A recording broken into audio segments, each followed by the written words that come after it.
Je suis très émue, je suis très satisfaite de cette décision. C'est pour moi une victoire, vraiment, et une grande avancée, un pas en avant. On avance, on avance. Merci, merci. La justice a été rendue, j'ai l'impression. C'est la victoire de deux femmes sur un tournage, mais c'est la victoire de toutes les femmes derrière ce procès.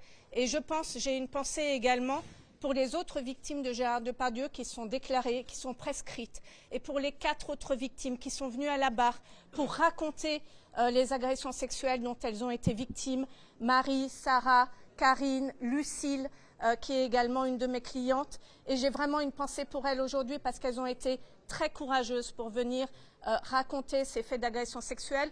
Il faut savoir que vivre des agressions sexuelles, c'est une expérience qui est extrêmement traumatisante. On a pu le voir encore des années plus tard, qu'elles sont encore marquées par ces faits-là.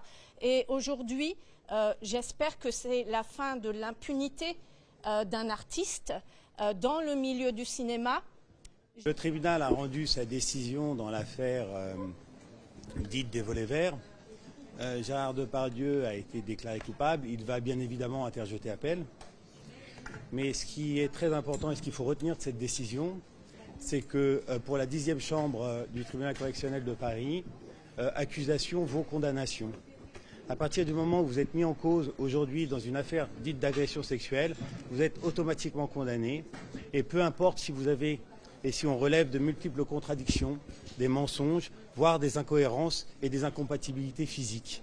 On considère que ce n'est absolument pas grave et pire, on considère que le fait de remettre en cause les accusations est une agression supplémentaire. C'est-à-dire que nous sommes à un stade, on a passé une nouvelle étape, c'est-à-dire que maintenant la défense même dans ce type d'accusation, de procès, n'est plus acceptée.